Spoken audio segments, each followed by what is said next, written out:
The hardest thing for me was knowing about all the dogs we left behind. That was a difficult thing for me. Yes, we saved a lot, but that was something that I'm not going to forget anytime soon. They're supposed to be outlawing the dog meat trade. They're saying that there's 500,000 dogs on dog meat farms. That to me seems low. These puppy mills have sprung up in places where dog meat farms actually existed. You never know who you're going to meet in nonprofit. At the end of the day, you meet good people because all these people are here for the right reasons and they want to help the community, they want to help the world. And so I've always found my best friends and, you know, my partner with my wife literally through nonprofit and just giving back to the community. Talk to me, Colton, about your first time seeing a dog meat farm. Culturally, like, so very different than us. Every time we go to these places, we need to assimilate. A lot of times we're going in with some resources or no resources at all, and we need to get on their level. We need to assimilate into their culture. A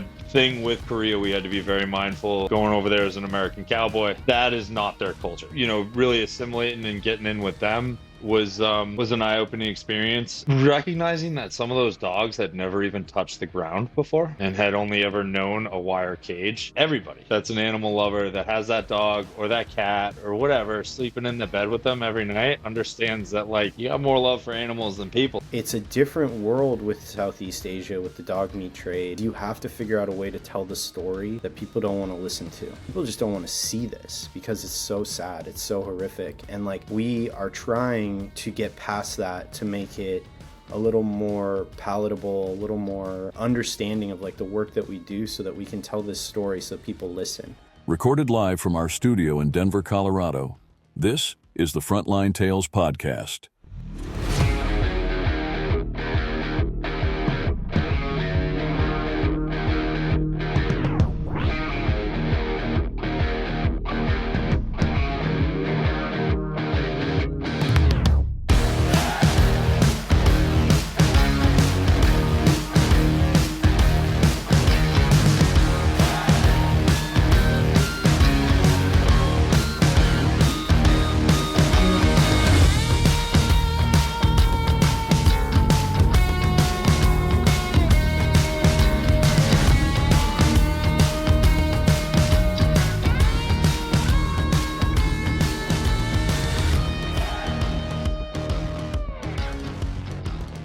Welcome everybody to Frontline Tales, sponsored by Canine Global Rescue. This is who we are and what we do, and welcome to our first podcast ever.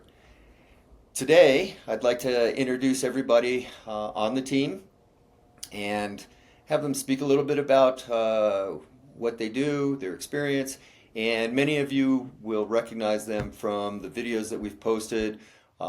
Colton Martin, who is our Director of Operations, Danny Holes, who is our Director of Communications and Marketing.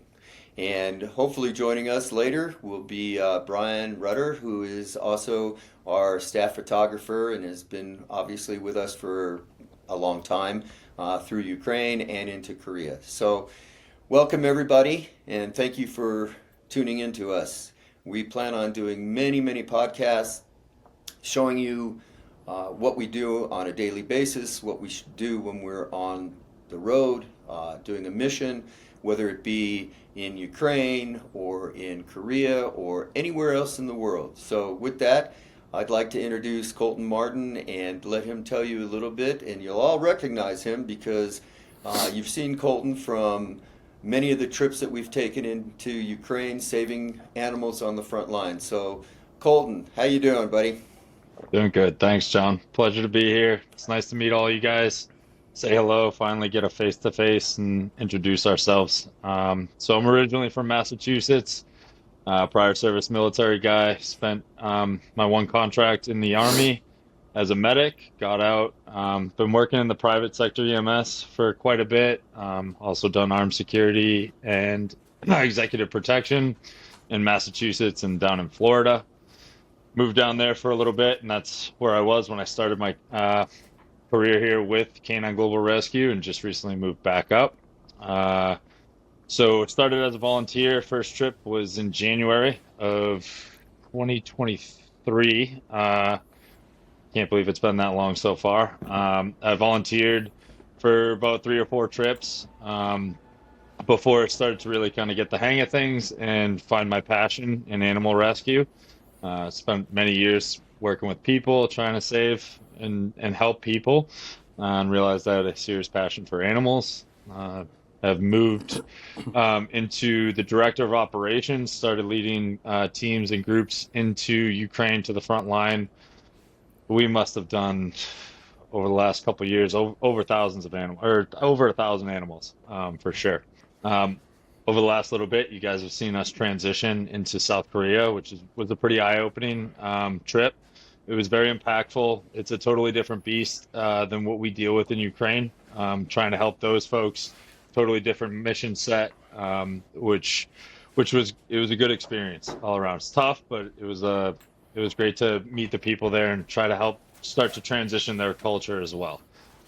Every time we go to a new country, we are working with a different mission set, having to utilize a different skill set as well. So, yeah, hopefully you guys will see us back in Ukraine at some point this year. We're still working out the details. We have a lot of work to do in South Korea. We've been primarily focused on that, and yeah, it's great to finally introduce ourselves. Well, it's been a great addition to have you, Colton, and we've had some interesting times together, and we've had some good and bad. Yes, And we have. the good has outweighed the bad. We've saved a lot of animals from the front lines, and we've transitioned a lot of them to the United States, including for yourself. So, Yep. you want to talk a little bit about that for a second, and tell everybody how that occurred. It's like I feel like it's where you can kind of tell where somebody's heart lies with this kind of stuff. Obviously long days, busy. The most rewarding part of that, I remember in Ukraine, like we would take trips out, sometimes 5, 6 hours away from Kharkiv or our base of operations, no matter where we're at in the country. And it's late at night. And the best part was to just climb in the back of the truck, open up one of the kennels with the puppies, and just cuddle them. And I remember it must have been the second or third mission. I had found Nadia. She was at a military base with Yuri and his group there that was stationed in Kupiansk, a village right about 20 kilometers from the Russian border. Um, Very frightened. She had her and her 5 pups. She obviously couldn't stay there, so we brought them back to Kharkiv to Ark. And on that ride home, I think that's when her and I built a very strong bond, because she watched me take her and then each one of her puppies out and kind of cuddle them on the way back, make sure that they were warm. That trip was in January, so lots of snow, very cold over there in the wintertime. Uh, The coldest so, I've ever been in, I'll tell you that. bring your whoopee and your cold weather gear for sure. And that was about like a 3-hour ride, I'd say, back into the city. And yeah, she watched me take each one out, handle them with care. And I remember, she went just like all the other dogs that transitioned to our caretakers in Poland, after going through all the proper processes with vaccinations and paperwork. And I thought with that time period that went on, she would kind of forget who I was. And I will never forget picking her up in New York, with her and Scylla. And as soon as she saw me, tails wagging, very excited. Scylla he must have been 5 weeks old when we grabbed him. And I don't think he remembered anything, and he's still hell on wheels. So, yeah, Nadia, I've never had a dog imprint that hard on me, ever. So I think there was something to it that first mission. And, Danny's experienced this too, on our last trip. It's you fall in love and you're in it rescuing, so it's like, why not bring them home? And need to be mindful that every trip I do not fall in love with a dog and bring a dog home, because that's kind of the trend that we are going with right now. Yeah. We have another one that's coming home to me from South Korea, probably in like February or March sometime. So we're looking forward to seeing Coco here in the States. You guys, I know some people saw the videos and pictures, and a couple of you are actually asking about adopting her.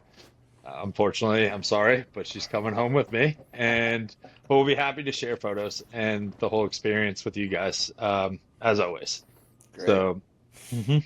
With that, let's introduce Danny. Danny, Captain Danny.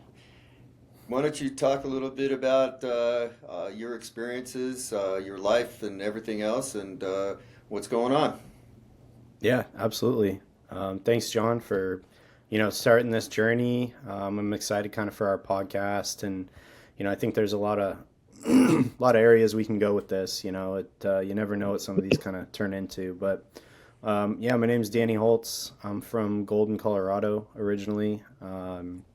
I went to college at Arizona State University, where I commissioned with the United States Marine Corps, and I became an aviation logistics officer and a Huey crew chief. Got stationed mostly around the country, but my main units were in Camp Pendleton, California, with a Huey and Cobra light attack helicopter squadron. And my deployments with the Marine Corps were all of just Southeast Asia, the Pacific. So I was never deployed or anything to the Middle East, but I did go out to Japan, Korea, obviously, Vietnam, areas in the South China Sea. And so I'm pretty familiar with Southeast Asia, which, as everything ties in and all roads lead back to where the universe wants them to, is a huge area of operation that we're going to be working in with K9 Global Rescue. So our last trip to Korea I was relatively familiar and comfortable with, which kind of calms the nerves a little for being able to help the team, and just kind of tips and tricks on what you know about the area, which kind of helps out anybody who it has questions or wants to learn. It's really helpful for that. But with the Marine Corps, my free time when I was stateside, I also do a lot of nonprofit work. Before joining K9 Global Rescue, I worked with another organization called Team Rubicon, which actually John and Colton ended up joining because it's a really good organization that kind of works hand in hand with disaster response, and that's something obviously that we specialize in, because I know John says, we're not exactly an adoption agency, we're a rescue group, which is our core focus. And when we get involved with joining hands with different nonprofits, we can really kind of utilize a big part of that as different tools and part of our tool belt. So John has some prior experience with Team Rubicon 2 in Colorado. They did some animal rescue with some of the Marshall fires and stuff, with horse rescue. And so, you just never know what kind of doors open up when you work in nonprofit, and one road led to the next. And all of a sudden I came and met John through different channels to become part of K9 Global Rescue. And we just grow the network. And so that's my philosophy, is always like, you never know who you're going to meet in nonprofit. You at the end of the day, you meet good people, because all these people are here for the right reasons, and they want to help the community. They want to help the world. And so I've always found my best friends and, my partner with my wife, like literally through nonprofit and just giving back to the community. So very thankful for that. Very thankful for what is becoming with the organization, that I can have the opportunity to work with all of our followers and our social media, and all of the exciting stuff for 2025 too. I'm looking forward to that. We'll probably be announcing here pretty soon. And I'm sure we'll learn a lot about each other through the podcast as we kind of go through everybody's background and stuff. But overall, like, I'm just bringing my military background and, some of the work in nonprofit, and really hope to grow the organization. Well, let's talk a little bit about Korea. Let's. It was both your first trips in with K9 Global Rescue. We obviously got hooked up to rescue 589 dogs or something like that, and we've already gotten 2 out. One of which Danny, why don't you explain what happened to the other one?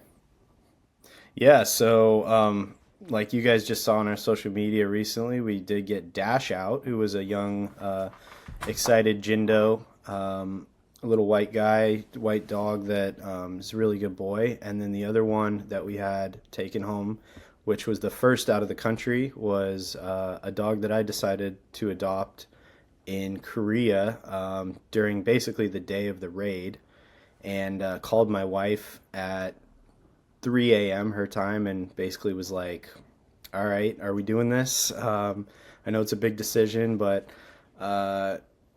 we decided we would take home Moose is his name, and he is a Tosa Inu, which is a Japanese Mastiff. And unfortunately, they're mostly bred in Korea for their meat because of their size and their calm demeanor. So they're easy to handle. But in Korea, like space is a big issue, right? Space considerations and the way people live over there. So like having super large dogs is not always a super ideal dog to get adopted in Korea. And I knew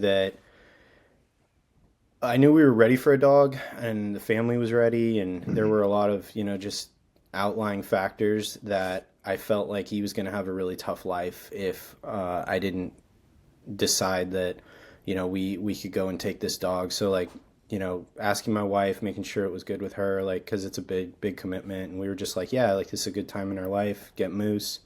And he's been great. Like just like Colton said, it's like you just connect with a dog. And I'm pretty sure, like I know John was running all over the place, but like I walked down this alleyway basically with Colton, and like we came around the corner, and boom, there's these like 5 Tosa dogs that are just locked in these meat cages. And it was a pretty rough sight, but like basically we just started kind of throwing treats at them, and there were a few that were just completely beyond wanting any contact with human life at all because they've been so abused. But surprisingly, Moose was actually one of the few in the back of the cage that Colton and I were like throwing treats to, and like kind of wagging his tail. Like there was hope, you could tell there was hope, and he wanted that, like people that he could kind of feel the right energy. And I know you just connect, like Colton was saying, you just connect with that dog. And we pulled him out of the kennel, we pulled him into the cage, out of the cage, and like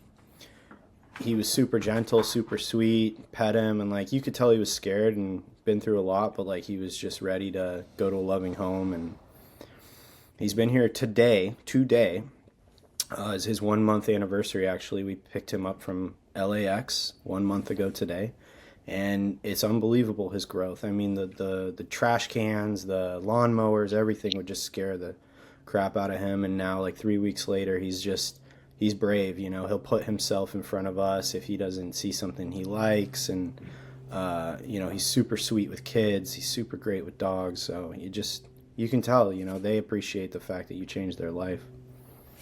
Well, he's a beautiful dog, and both of you, and I warn people when they join our group that if they don't have a dog, or even if they do, they may end up having one or more.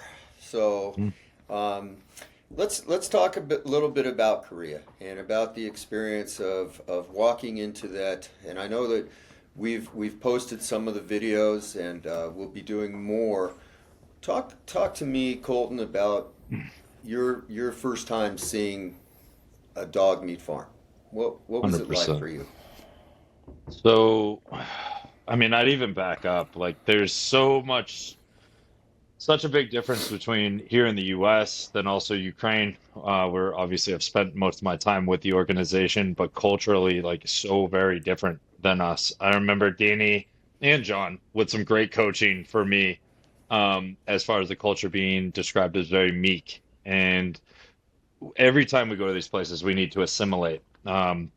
A lot of times we're going in with some resources or no resources at all, and we need to get on their level. We need to assimilate into their culture. And the thing with Korea, we had to be very mindful, going over there as an American cowboy type person, like that is not their culture. So really assimilating and getting in with them was an eye-opening experience. I have grown up on cattle farms uh, my entire life. My mom's one of 12. She seven brothers. They all have farms, so I understand like meat processing and obviously being in bodybuilding and fitness as well. Like I do eat a fair share of meat and stuff like that. But when you see this level, where it goes beyond just like providing a food source into inhumane or, I mean, even in a lot of instances, torture,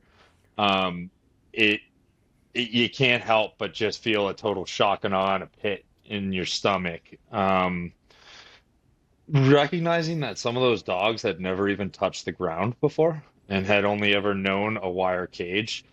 I mean, the Tosas, you could kind of see the difference between the five. Danny's was more uh, not as, Approachable. Yeah. yes. And then you saw another one totally broken in the back, wouldn't even drink for us, wouldn't come, wasn't in, inquisitive about who we are, what we were doing, just wanted to be totally left alone. We also saw that with two Huskies. There's a video I'm sure that will go up at some point, where I'm trying to spend time with those two Huskies once we've moved them to the sanctuary, and the total lost souls. We see this with every humans and with animals. So it's easy to recognize, and it's trauma. So it's going to take a lot of rehab, and the rehab that we experience with Ukraine versus South Korea is also totally different. So the way we approach our treatment plans, or how we work with the sanctuaries or the rescues that are gonna build these profiles for the dogs for us, we build the profiles, and then we work on getting them into good homes. We have to take a different look, through a different scope. You know, we see a lot with our military with explosions, gunfire. That's one form of PTSD. With abuse, similar to like, battered women, battered children, that kind of situation. It's a different form of PTSD that requires a different set of attention. So, as far as the infrastructure was very interesting. It was almost, Seoul seemed like New York City. I know, Danny and I kind of talked about that. Um, Very, polite culture, As I soft put it spoken. too, Colton, as I put it, it's a very conflicted society. You have such a high tech society, and then you have a barbaric thing that has been going on behind the curtain, and So it's that's going to stop. that's what I'm kind of getting at. It's like, we roll back to that word meek, right? And like very soft, kind of culture. And then not but 30, 40 minutes outside the city, you have people in locations that they're not supposed to be. They're abutting agricultural land, which they know they're not supposed to. They're trying to put themselves near these military bases so that they can cloak their location, make it very difficult to gather intel on what they're doing, and then yeah, they're doing some of the most like war crime type things to animals and justifying it because they're not human, they're animals. But everybody that's an animal lover that has that dog or that cat or whatever sleeping in the bed with them every night understands that like you have more love for animals than people sometimes. They know how to love us, and they're all instinct based, and they're coming from a good place. So to watch somebody take a good animal and break them is, a lot of emotions come up besides sadness. Anger for sure, resentment. But then it routes back to Jenny Kim and with We Act and some of these other organizations, the younger generation. They're all hands on deck. It was so impressive to go through that rescue with them. And we got 15 different organizations there. There must have been 60 plus people. And everybody is just like going, 100% the entire day, Nobody's slowing down, and until the job's done. The sun's down, still working type stuff. So it was very impressive, and it's great to see the change in culture. We're not there to do anything against what they want, right? Like, we're not trying to impose any sort of ideas or moralities that the United States have. This is ingrained in themselves, and they need help. So it's great for us to have that opportunity, to have our support from our followers and stuff that are really in this with us, so that we can give that support, because it is a big deal. We've all kind of heard about this, and it happens in a couple other places around the world. But the more that we can put a microscope on it, and the more we can shed some light, the easier it's going to be for them to transition into the future that they want.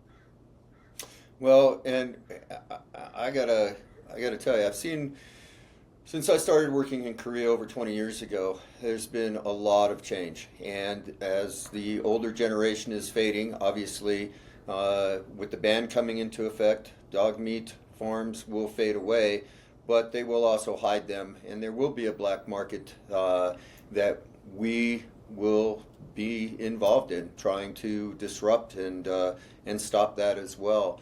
But no, this is something that people, the horrific things that go on there, it's very hard to describe. And most people, once you see it, you can't get it out of your head. So, 100%. Danny, what was your first impressions of entering that meat farm?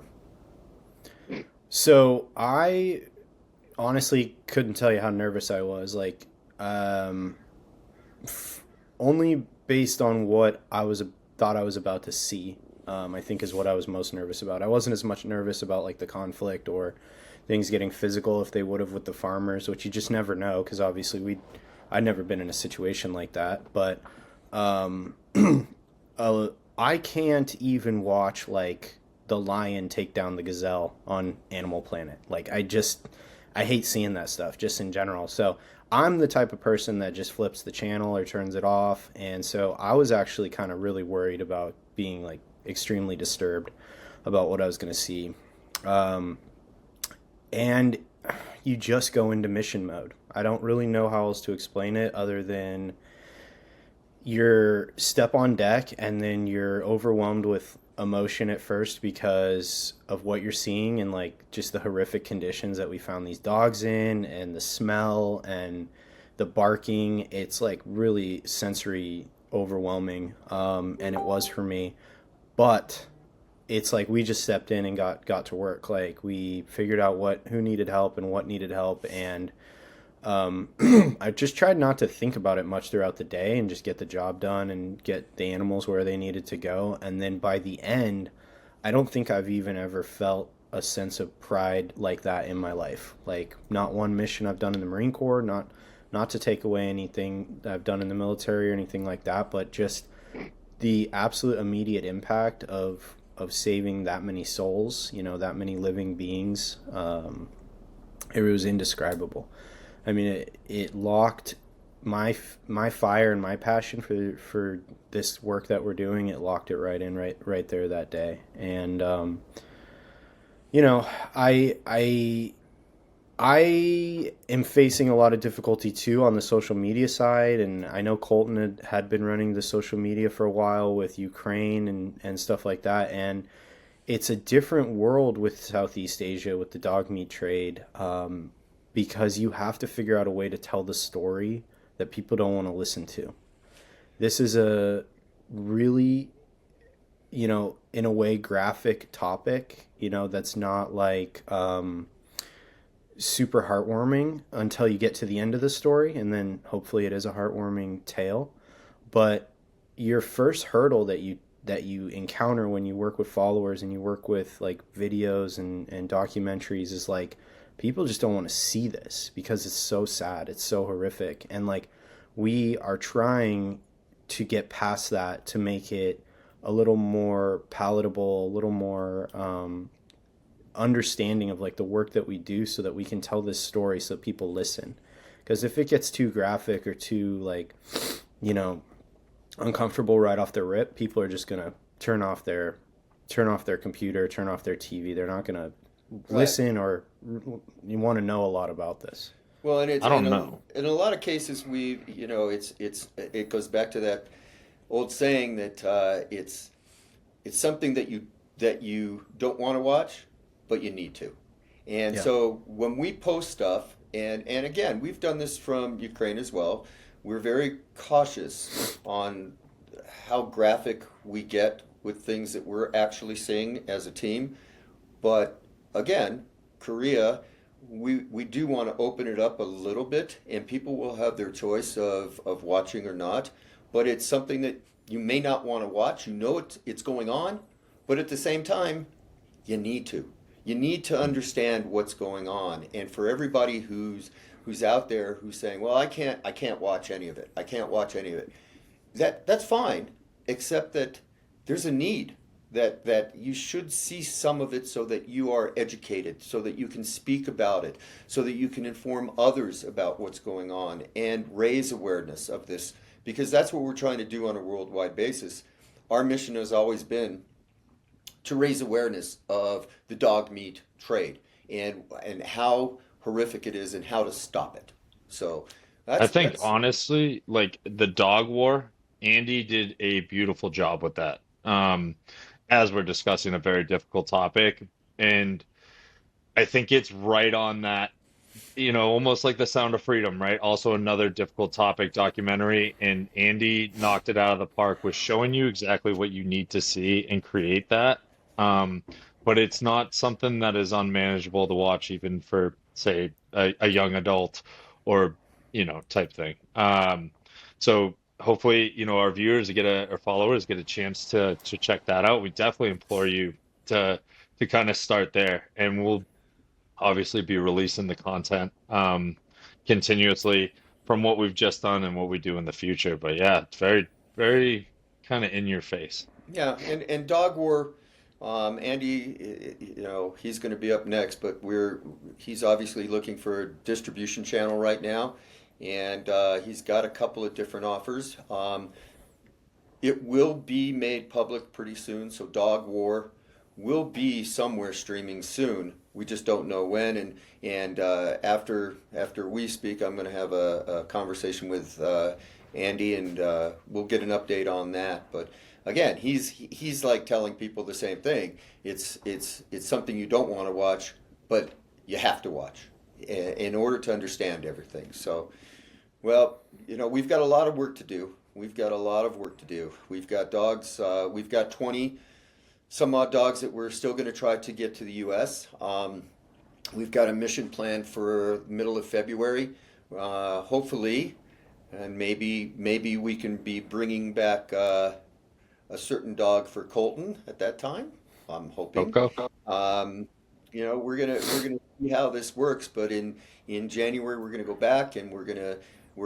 It's a special mission. We're not gonna be doing the same thing that we did on this one. It's more about our network and volunteers and establishing ourselves even more deeply embedded into the Korean government and with the rescue groups. So, guys, I know it was a great experience, but we do have a lot of work, and I know you all agree with that. And we'll be getting to it. We've got, as Colton brought up, we're trying to plan another mission to Ukraine. It may be March, it may be April. We're not sure yet, but Colton will be leading the charge on that, and we'll keep you all informed on what's going on with the missions that are coming up in the near future. So we're hoping everybody will keep tuning into our podcasts and spread the word, and spread the word and the awareness about what we're doing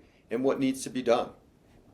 So, Yeah. anything else you guys want to talk about today? Yeah, just kind of along those lines. Uh, Want to do a special recognition, special kind of shout out to everybody that is our followers, and especially the ones that have financially contributed to us throughout the years. I know if for us here in the United States, last couple of years has been difficult all around for everybody financially. So, we take it with even more appreciation, understanding, people giving their hard-earned money for us to go and do the things that we do. And even a lot to, without getting into politics, like a lot of people have their own viewpoints about some of the countries that we do go into, whether it's Ukraine or South Korea. But aside from all that, like a special message from the people that we work with on the ground, Robert, like they are so appreciative for having us come there. Being able to bring in the level of supplies that we do, the humanitarian aid, the dog food, like this stuff goes a very long way. And we know it's easy to kind of get wrapped up in things in the news or the political sphere of everything, and we stay away from that because it has nothing to do with us. We are there to provide direct action and aid to these people, and they love you for it. All right. We are just the conduit. We are the tip of the spear that's able to bring it, but you guys are the driving force behind us. And it's just amazing to see that. That's one of the most impactful things for me coming from the private sector with EMS or security, like just to be a part of a nonprofit and see the power of community and a group with everybody with a common mission. We know a lot of you would love to be out in the field with us. We do get messages about it here and there. And you know, for what we do, like we'd love to take you all. We are glad that we can at least like provide the video and kind of give you that front seat. But you guys make the biggest difference, and you allow us to do what we do. So Well, we appreciate you. and with that, we are a donation-based organization, so it's important that we keep receiving donations and the generosity of others. That's what we depend on to keep our missions going. So, all right, guys. Well, I'd like to wrap it up. I've got Andy coming on after this, and I appreciate both of you more than you can imagine. It's been great having you on this journey, and our journey for 2025 is just beginning, and we've got a lot to accomplish. So, cheers to both of you, and I appreciate everything that you've contributed and that you will be contributing, and I think all of our followers can say the same thing. So, thanks a lot, John, guys, and we wouldn't be here if it wasn't for you. So you've done a lot of work, and we're glad to come through and follow up and turn this into a legacy. You've done a lot of work over the last 20 or so, 25 years, and this isn't going to stop. All right, this is a generational thing that we'd like to move forward and have a significant foothold, throughout the world. So that wouldn't be without your work that you put in. So we appreciate you as well. Yep. Well, thank you. And we've got work to do. We've got obviously people are getting in touch with us from the Middle East, from Africa, from Vietnam, from China, from Cambodia, from Thailand, and we've got a lot of work to do. So as we grow this organization, we'll be in multiple places and multiple missions. So thanks, and we'll be talking to everybody soon. And again, please spread the word and check us out. And thanks for joining Frontline Tales with K9 Global Rescue. Thank you. Thank you. So today I am very happy to have joining us Andrew Abrahams, the director-producer of Dog War. And I wanted to get Andy to update you, talk to everybody about the film and what's going on, and also just talk to Andy about life in general. So, hi, Andy. Hey there, John. How are you? I'm doing all right. So, how are you doing? How are things going? I'm pretty well. Busy. Making movies, finishing movies, distributing movies, and all that goes along with it. So staying busy. Okay.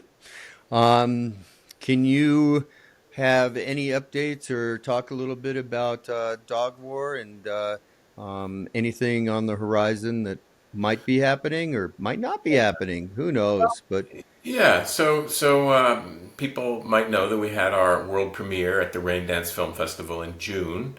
where we also Oh, won. speaking of that, Andy,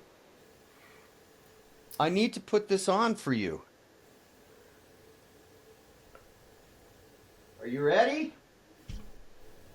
We're going back in time. Ready as I can be. Oh, look at that. Does it clap? Okay. All right. Why don't you explain what that is and why you needed to do that for me?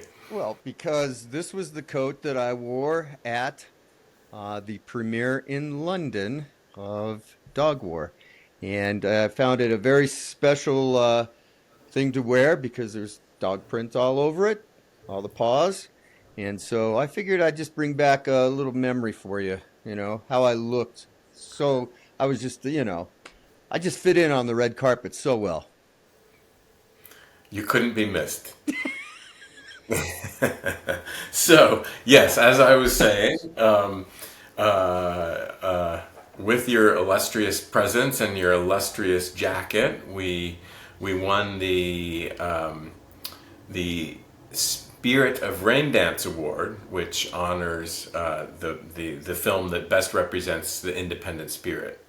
So that was a wonderful accolade because it really was an independent spirit. I mean, it really did. It was independent from the very beginning in terms of funding the project, in terms of sort of like going out and doing something that was somewhat unconventional, that didn't necessarily have commercial backing or a lot of commercial possibility even.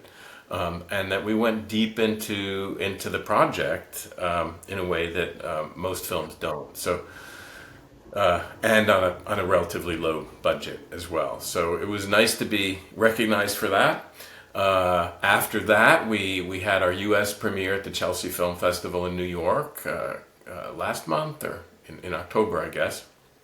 October, yeah, when I was in Korea, correct. Right. And now we're in the midst of finalizing distribution so that the film will be available on digital platforms and other possible venues so people can actually watch it wherever they are.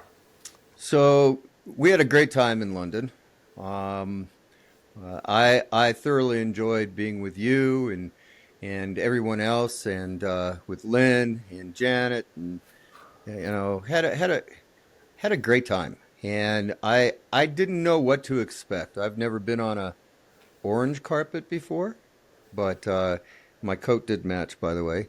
Um, it was an emotional thing for me, being in the film, having you there, knowing everything that we both have been through, and over a period of quite a long time. I mean, 4 or 5 years, and getting that launched.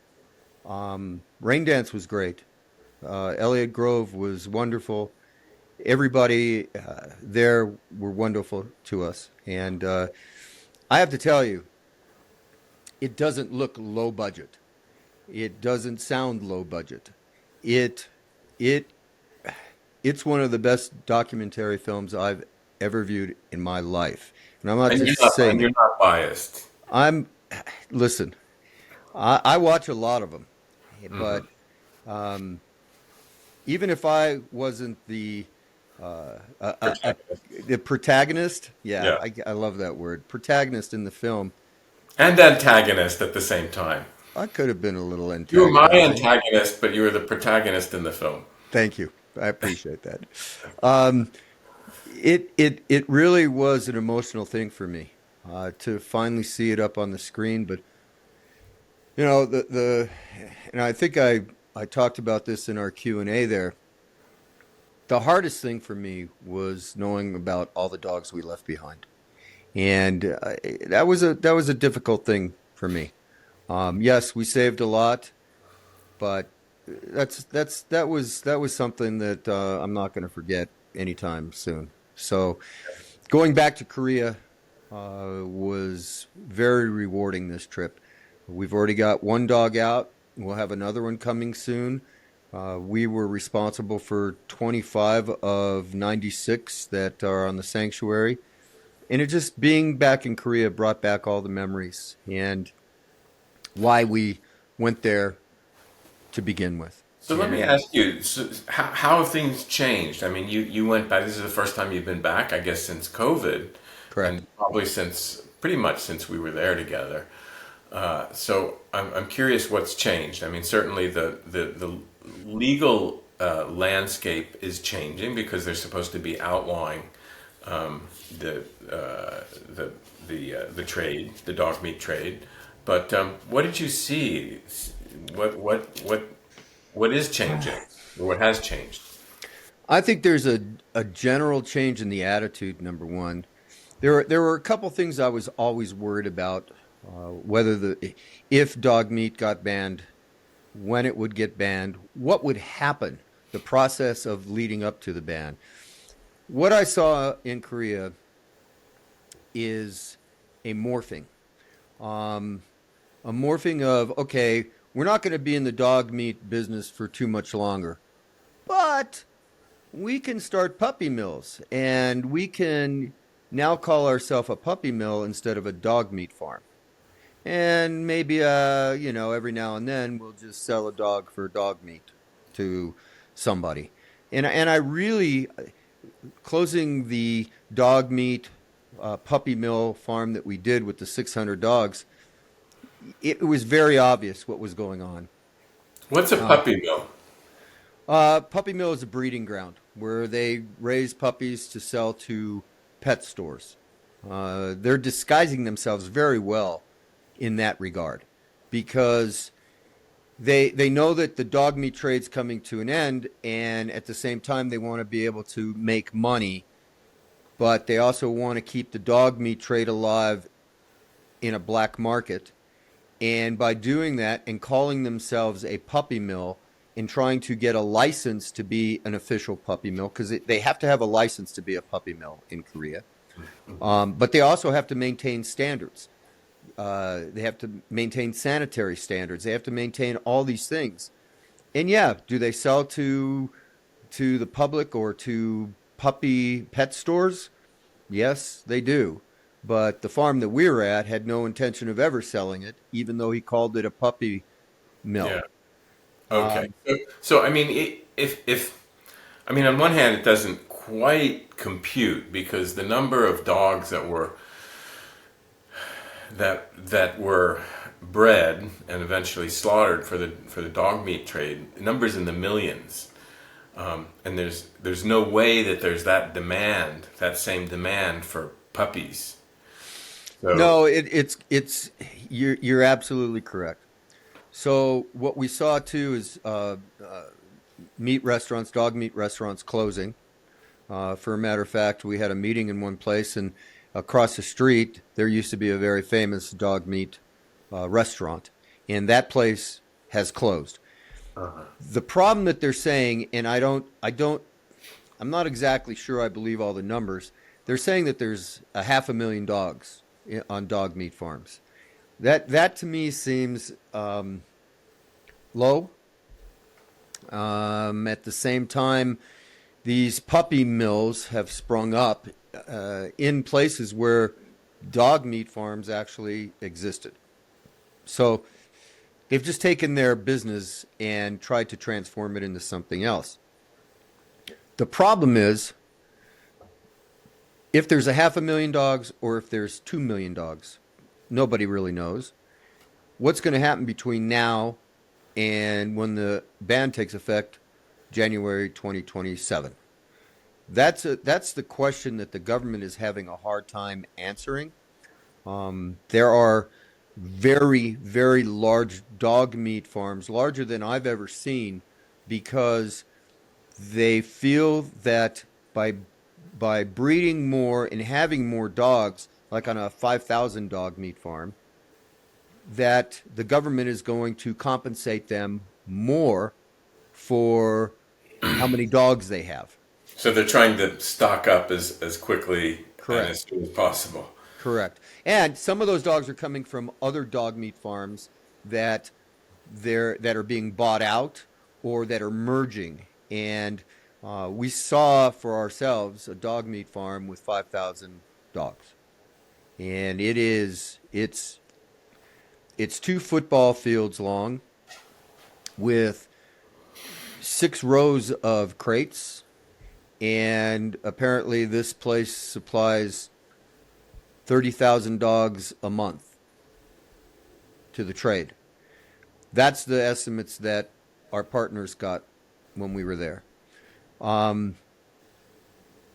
It's going to be an interesting. I don't know how the government, especially now with a little chaos going on over there with President Yoon's government, and his wife, the first lady, is the one who really got this ban passed through Congress. I don't know what their complete plan is for how they're going to deal with the number of dogs unless they hide it and issue permits for puppy mills that would be licensed, but they also are supposed to fall under certain sanitary and regulation laws. Now, So what do you think is going to happen? Like, what's your sense? Do you think that that the law will actually go into effect? Do you think there's any danger of it not coming to fruition? I do, and I say that because when you have a change in government, things can be repealed. New powers come in. We don't know what side they'll be on, what issues they'll be for and against, whether they'll be pro dog meat people or whether they will be against it and let the law carry through. Because the law was passed overwhelmingly in Congress. It was passed by, I think it was like 299 votes to 1. So that's a. I mean, can you imagine when we were there in 2018? How many of the congressmen would have voted against dog meat trade at that point? It would have been a very slim amount. But now there is definitely a change in the wind, and especially, again, as you know, with the younger generation, the older generation dying off, getting old, not wanting to put in the work into a dog meat farm. I was really interested to see, in closing this puppy mill, which operated at a dog meat farm, how they were going to handle it. And when we walked into it, it was the same as any dog meat farm. Disgusting, sick animals, just everything that we've seen in the past. So they called themselves a puppy mill. Turned out they weren't licensed. The agricultural minister, the main veterinarian for the agricultural ministry, came in and condemned it and gave the owner no choice but to surrender all the dogs. Now, there were 15 rescues, which included us. How are they going to do this with a dog meat farm that has 5,000 dogs and is not reducing the amount of dogs it has, but is breeding dogs still? What's going to happen in 2027 when that hits? Are these people counting on the law being, not going through? And I'm not sure. I don't know. They're they have a plan we gave the government a sanctuary plan in 2018.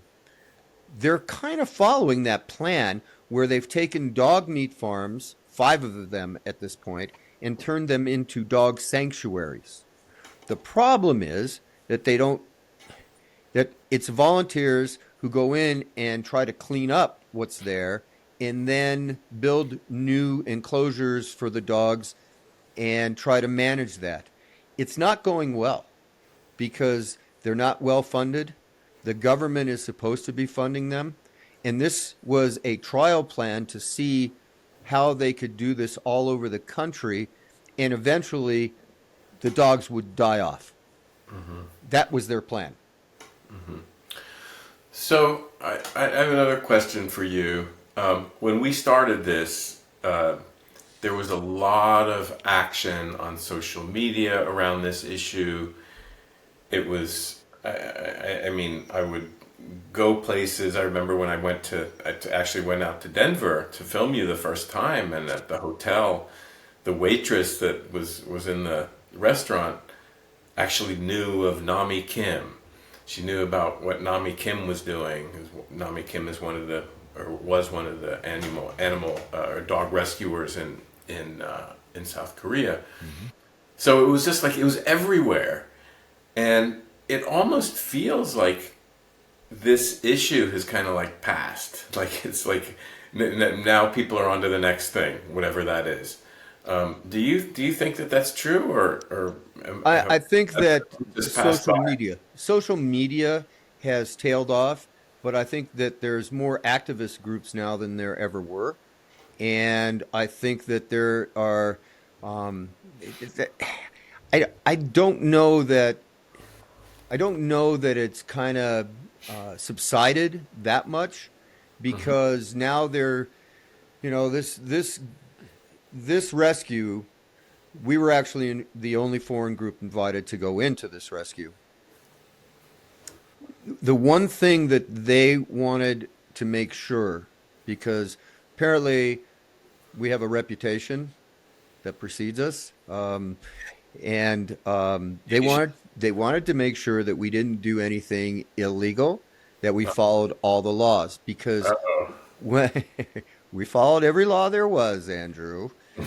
We followed every law. We were there. The police were there. The government was there. Well, that's no fun, is it? It's a lot different than it was. Okay. I'm not breaking into anything anymore or doing anything. So, Okay. I don't have people chasing me. It's different. And the team got their first peek inside of what is being called a puppy mill. But I think social media wise, it's still very prevalent. Everybody knows that the ban is coming. But I heard rumors undertones, and people were talking about the fact that they thought that there's going to be a black market. And how are they going to deal with the black market? Because in Korea, they're law-abiding citizens. They're not going to do something that's out of the lines. And I was taken aside in one conversation and said, "Are you prepared to do what we can't do?" And I said, "Yes." I fully know that there will be a black market, and there's really nothing I can do about that until it happens. And we're going to abide by the law. We're going to do everything by the law, and we'll see what happens as we get closer to 2027. Okay. But I think it's still there. I think it's very predominant, and I'm hoping that because of the political chaos that's happened in the past few weeks, I'm hoping that that's not a precedent for some of the pro-meat factions to decide that it's time to pressure the government into changing the law back. That'd be a huge step backwards. And honestly, the rescues there are not prepared for that. Because right now, I mean, Jenny Kim's got 500 dogs at her rescue. Care has got at least that, if not more. Kara has many more than that. So do you know what ever happened to the president or the former president of CARE? I heard that she's living in the United States, but I don't know for sure. Okay, because she wasn't she.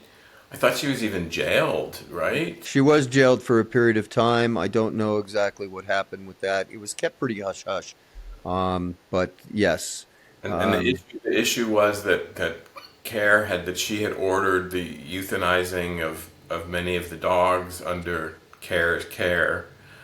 So Correct. But it seemed like maybe it was more than that. It seemed, can you really go to jail because of that? There was bribery involved because not bribery, but fraud involved is what they accused her of. Whether she actually faced that crime or not, I don't know. But they accused her of taking government money for dogs that she was supposed to be caring for, and actually euthanized them to make room in her shelters. I see. So Okay. Uh-huh. So they were kind of counting more dogs at care than they actually had and getting paid by the government. So I'm not quite sure how that all ended up. I have had conversations with the new head of care, and she's very nice. They're not in a position to take in any dogs. They were not part of the 15 groups that went in Uh-huh. because they had no room in their shelter anyway. So how could they be helpful? And what I've seen a lot of too is from those 15 groups, our group and a few others that don't specialize in a certain breed. There were probably, I want to say, 5 or 6 different organizations. All they do is specialize in certain breeds, whether it's poodles or dachshunds or corgis or whatever. But they wanted those dogs because they feel that they're going to get the best treatment if they're only specializing in one dog.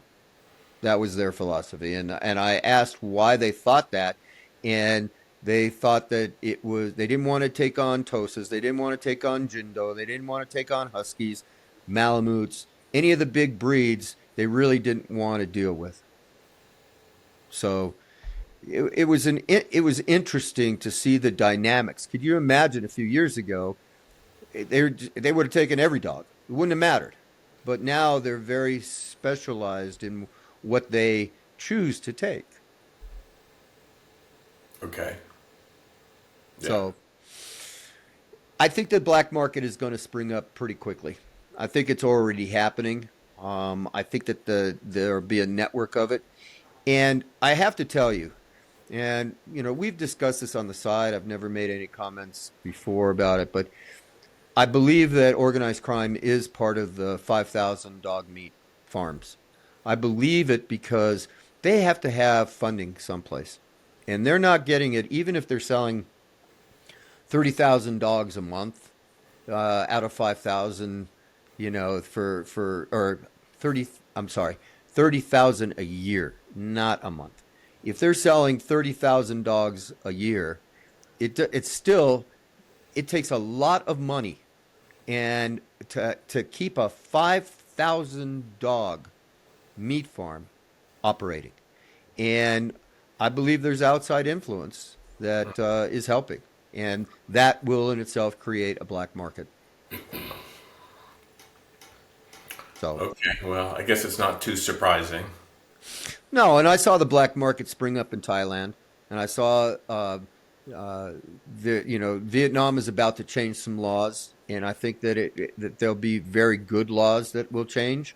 Um, they don't have dog meat farms like Korea, but what they do have cat meat farms, and the dog meat farm it's been replaced in Vietnam with, you basically buy your animals and you bring them into your business and you slaughter them there.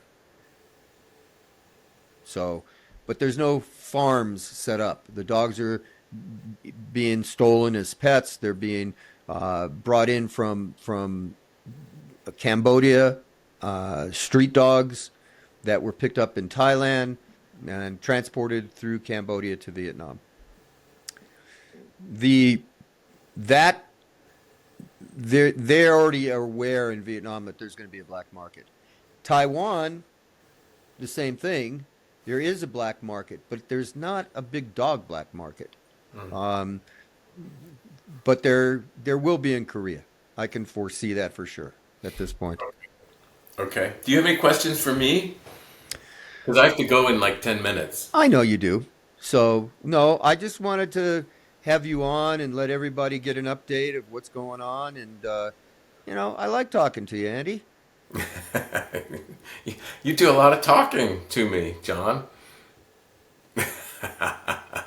But So, you're the protagonist, so that's yes, I am the protagonist. Well, I'm looking forward to it, Andy, as far as, distribution, seeing this happen wherever it happens. And I know that a lot of people are curious about it and have been following this story for a very, very long time. And I know that once you secure distribution, and they're going to be very happy about that, but we hope that they'll be watching the film. So I just want to say thank you from me for yeah. bringing this awareness to the public. Um, I never imagined it 15 years ago, 10 years ago. I thought we were on an island fighting this, but with you, it really has helped. And we're not fighting it alone. And my team, all the K9 Global Rescue people, we're prepared to do whatever we have to do at this point. But I just want you to know that we weren't friends before this started. I call you my friend now, even though I am a protagonist. And Um, even though you are an antagonist, you mean? both, but Yeah. but I just want you to know that you've meant a lot to me over the past few years, and everything that you've done and worked so damn hard to get done. Yeah. And I know it's not been easy. It has been a struggle, and I appreciate that, and I think our audience appreciates that as well. And we're just all be excited when you get this deal finalized. Yes. Yeah, I mean, and the film is really the film really follows the trajectory of also our connection through time. I mean, when I first went there, I didn't know you, I didn't know anything. Was sort of like dumped into into the kennel, so to speak. Well, I didn't dump you anywhere, Andy. I could have dumped you on the highway a few times, but I I, didn't do that. well, we came close to that, um, but yeah, I mean, It's a it was a journey for me as well, not just a journey with the film and the issue, but also a journey with you and coming to see the sort of like these different sides of you as the kind of macho oh warrior, God. but also the one who would do anything to save the life of a being, of a dog. And so I've really come to respect that, and I'm glad that the film showcases that. Some people, obviously have judgment around that, because you're a white guy from the West.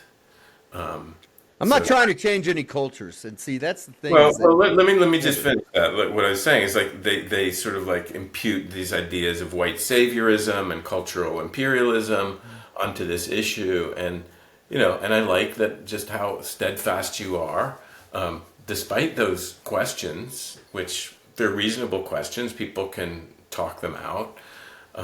That it's like for you, it's just it's a mission to save these beings that are vulnerable and don't have a voice and don't have assistance. So it comes through. It comes through really strong, and that's personally touched me quite a bit. So I want you to know that as well. thank you, Andy. I know you have to run. Thank you for your time. There is one more thing. I just want you to know. I don't say this very often, but I do love you. And I love you in a way that you just we've grown together as family over these years. So thank you. I appreciate it. Yeah. And I'll be talking to you soon. So Thanks, John. Look forward to it. bye-bye. Thank you for joining us on our very first podcast. We hope that it was informative, educational. In the future, we will have veterinarians discussing animal welfare and health issues, along with a lot of our staff who will join us, and we'll introduce you to them as we go along. Hopefully, you found this very informative. We are Canine Global Rescue, and this is what we do. Be kind to every kind. Thank you. See you again soon.